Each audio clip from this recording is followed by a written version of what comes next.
You've got an interview. Now what? Most candidates prepare the same way. Rehearse answers, research the company, review their notes one more time. But the candidates who actually get the offer, they do something different. This video is going to show you what that looks like and how to do it yourself. Before you walk into any interview, you do need to do your homework, but not the kind where you memorize facts to recite later. Research is how you show intentionality. It's how you signal, I took time to understand you, your work, and why I want to be here. There are 4 areas to focus on. The first, the company or organization. Go beyond the about page. What are they working on right now? What challenges are they facing? What do they seem to care about? Second, the role itself. Reread the job description carefully, but also try to picture the day-to-day. What problems does this person solve? Who do they work with?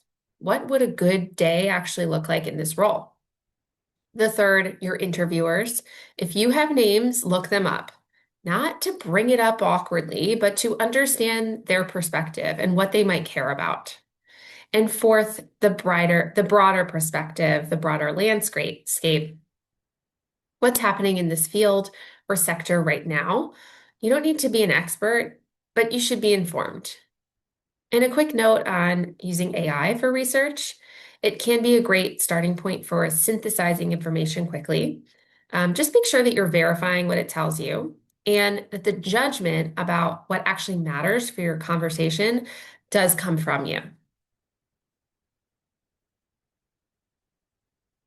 Let's talk about the types of interviews you're likely to encounter and to prepare for each one and how to prepare for each one.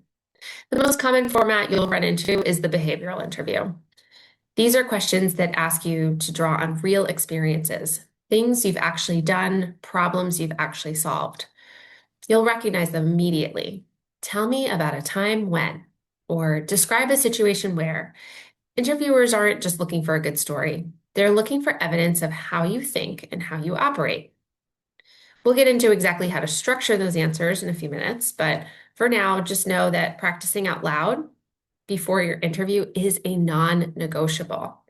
Reading your answers in your head is really not the same thing. The second type is a technical interview. And before you tune me out, this is not just for engineers or computer scientists. A technical interview is an interview that asks you to demonstrate a specific skill relevant to that role. And that might be a writing sample, a data task, a statistics problem, or a lab technique. The format varies, but the expectation is the same. Show your work, talk through your thinking out loud. The answer matters, but so does your process. Let's go over 2 more interview formats that are increasingly relevant depending on where you're heading. The first is the case interview. If you're targeting consulting, strategy, or product management roles, this one is for you. A case interview is a structured problem-solving exercise where you and your interviewer work through a real business challenge together in real time. You'll encounter 3 main formats: market sizing questions, strategy cases, and quantitative questions or brain teasers. The most important thing I want you to take away here is that case interviews require dedicated preparation. That's not something you can cram the night before or wing it in the room. It's a specific skill that gets better with practice. Yale OCS has resources specifically for case prep, Casecoach, and I strongly encourage you to start early if this is your path. The second format is one that is actively evolving right now: AI-assisted assessments. Some major employers are currently piloting or launching interview formats where they give you access to an AI tool and ask you to solve a problem using it. And what they're evaluating might surprise you. It's not just whether you get the right answer. They're watching how you think, how you direct the tool, what questions you ask, and whether you know when to push back on the output. The takeaway here is start to get comfortable working out loud with AI tools now before you're sitting in an interview doing it for the first time. Now that you know what types of interview formats to expect, let's talk about the formats they come in. So let's break down these formats, actually what they look like in practice. Not every interview looks the same, and knowing what to expect ahead of time is important. The most familiar one is the phone screen. This is usually your first contact with a company. It's shorter, maybe 20 or 30 minutes, and the goal here is pretty simple. Do you sound like someone worth bringing to the next step? Treat it seriously, even though it feels casual. Find a quiet space, stand up if that helps you project energy, and don't do it walking around campus. Then you have a live video, Zoom, Teams, whatever platform they use. Treat this exactly like an in-person. That means you're dressed appropriately, you have good lighting, your eyes are at camera level, and you've tested your audio and internet connection the day before, not 5 minutes before. In person is what most people think when they think of an interview. You're on site, you're meeting people face to face, the whole experience. Panel interviews. This is where you're in the room with more than one interviewer at the same time. This comes up a lot in consulting, in government, in education. It can feel intimidating, but the approach is the same. The only adjustment is that when you answer, you start with the eye contact with the person who asked you the question, and you kind of naturally bring it through the rest of the room. You're not talking to just one person. And then there's the one-way interview. This is the one that can catch you a bit off guard because it's a little strange. You log into a platform. Higher view is the most common, especially in finance, and you're given a question. You have a set amount of time to think about it, and then you record your answer. There's no one on the other end, no interviewer, no facial expressions to read, no feedback. Just you, a camera, and a timer. It feels weird for everyone the first time. But here's the thing. It's the same question you would get in any other format. The framework is the same. Your story is the same.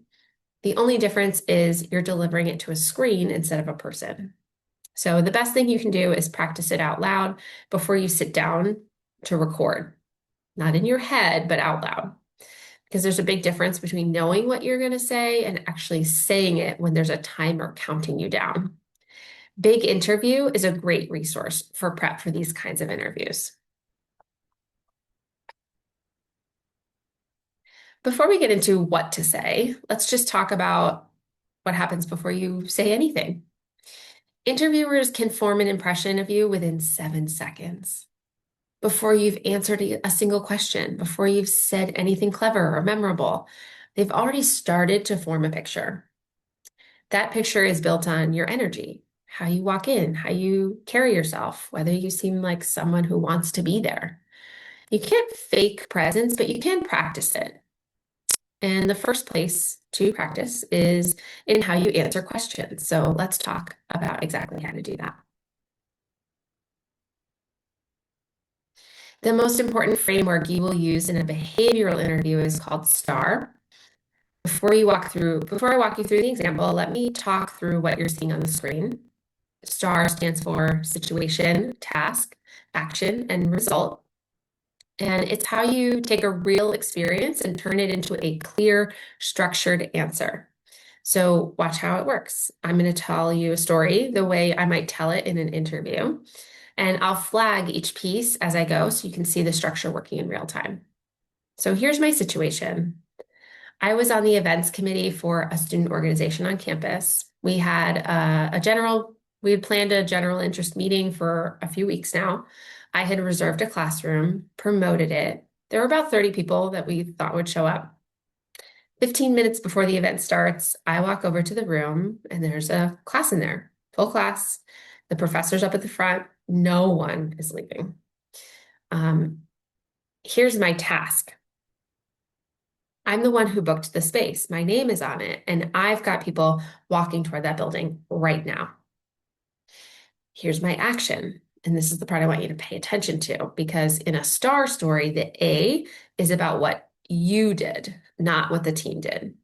So I got on the phone immediately and texted someone I knew at the residential college 2 buildings over and asked if there was any common space that was open we could use. Nothing.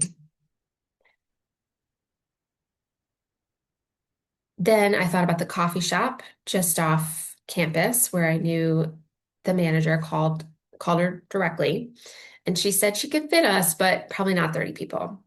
And then I looked up and realized it was a genuinely nice day.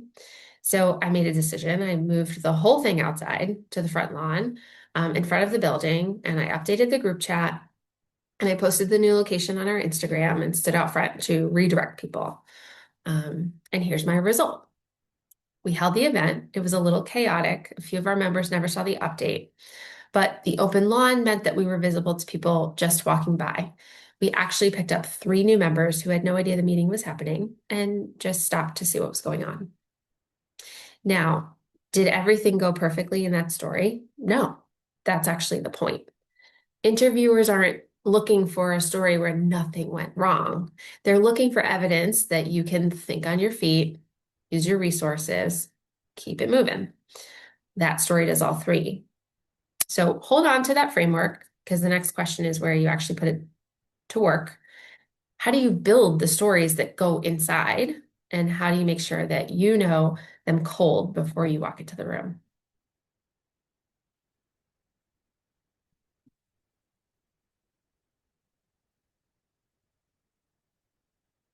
The best comedians don't walk on stage and improvise. They have a tight 5 or a tight 10, the same stories, the same structure, a practice delivery, but they're not reciting from a script. They know their opening, they know their key points, they know how to land it.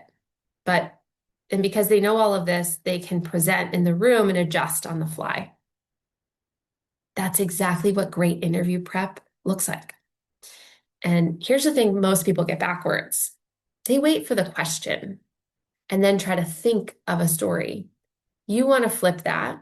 You build your stories first, and then you fit them to whatever question comes to you.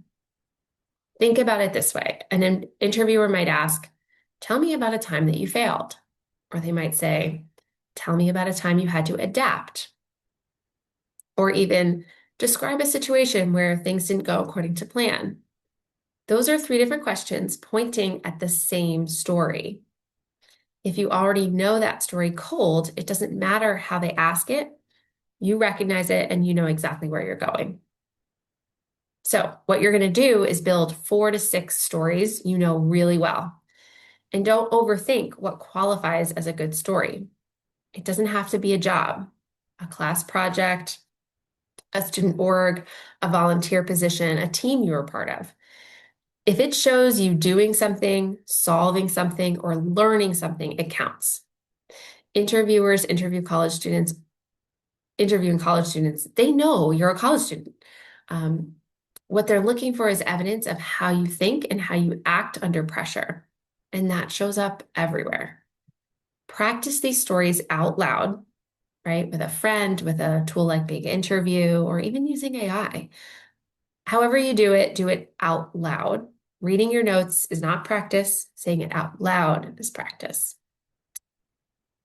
Because here's what repetition does. It doesn't make you look robotic. It makes you calm. Every time you run the material, the delivery gets tighter and the nerves get smaller. By the time you're sitting in an interview, it's the 10th time you've told this story. And that's exactly how it should feel. The first place you're going to use all of this is almost the most common opening question in every interview. So let's talk about, tell me about yourself. Every interview starts this way. They settle in, they might glance at your resume, and then they say it. Tell me about yourself.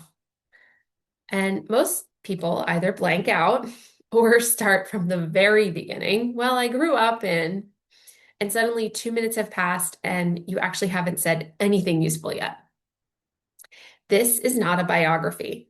It is a pitch. And like everything we've talked about, it works best when you have structure. 3 parts: present, past,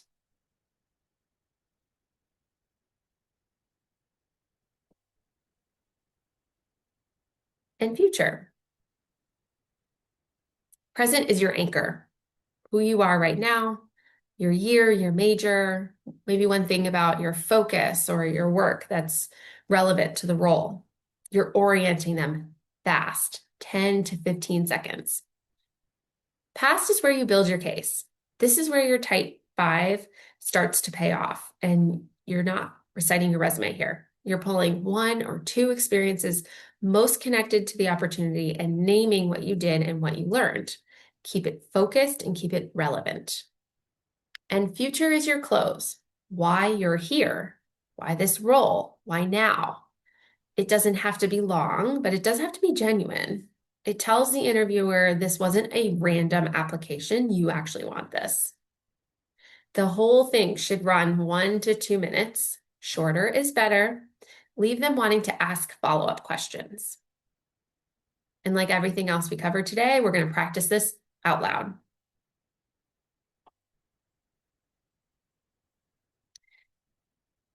At the end of almost every interview, they're going to flip it on you. Do you have questions for me? And the wrong answer is no. Asking questions shows preparation. It tells the interviewer you've thought about this role beyond just getting the job. And here's the reframe. Your questions aren't just for show. They're also how you figure out if this is actually somewhere you want to be. You're evaluating them too. So think about questions that fall into one of these 4 areas: learning and growth. What does development actually look like here? Is there training or mentorship or real exposure to the work? Feedback and performance. How do they measure success? How will you know if you're doing a good job? This one signals maturity. A lot of early career candidates don't think to ask this. Team dynamics. Who will you be working with? How does the team collaborate? What's the day-to-day actually look like? In culture and fit. What do people love about working here? What keeps them engaged? These questions often invite the interviewer to actually be honest with you, and their answer can tell you a lot. You don't need to ask all 4. Pick 1 or 2 or 3 that feel genuine to you and that you actually want to know the answer to. The authenticity of your curiosity will come through. Before we move on, there's something most people don't know until it happens to them. And when it does, they may freeze. Certain questions are completely off limits in a job interview, and they fall into 6 categories, all up on your screen now. The full breakdown of what's illegal versus what's legal for each one lives on the OCS website. So the URL here is worth saving. But knowing what's illegal is only half of it. The real question is, what do you actually do if it happens?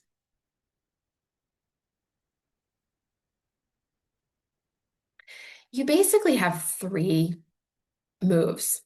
The first is you can answer it. Sometimes an interviewer asks something inappropriate, not out of malice, but out of ignorance. If you sense that's the case and you're comfortable answering, that's a valid choice. So you can read the room. Your second option is to sidestep it. This is kind of the smoothest move. You don't answer the question directly, but you address what they're trying to get at. So if someone asks you where you're really from, what they might be asking is whether you're authorized to work in the US. So you say, I'm fully authorized to work in this country and available to start right away. Clean and done. The third, you can question the relevance. You can calmly ask how the question relates to the position. That alone is often enough to make an interviewer realize what they asked. And if the questions feel genuinely discriminatory, you do have every right to excuse yourself. You're not obligated to answer. And if something feels off during an interview, come talk to OCS. That's exactly why we're here.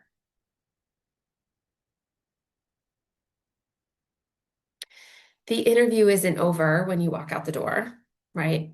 The first thing you need to do is send a thank you note. I recommend somewhere between in the first 24 hours via email. Not because it's a formality, but because it keeps you top of mind and it also shows professionalism. And I recommend personalizing it. Reference something specific from your conversation. A generic thank you might be worse than no thank you. Then take a few minutes to reflect on your performance. What went well? What would you do differently? The students that improve the fastest are the ones who treat every interview as a learning opportunity. Um, Follow up. If you were given a timeline for a decision, please note it. If that date passes, it's completely appropriate to reach out professionally and ask for an update. And if there are more rounds ahead, you can use this time to prepare. Don't lose momentum just because the first interview went well.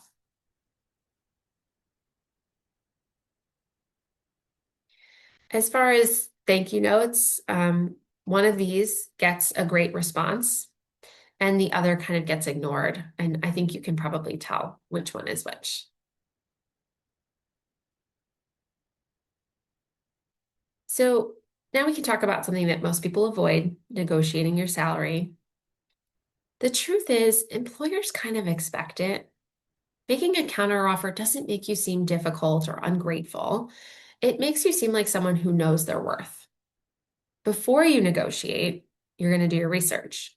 Know what the market pays for your role at your level in your city, right? You can use salary.com, Glassdoor, or your own network to do research. And don't fixate on the base salary alone.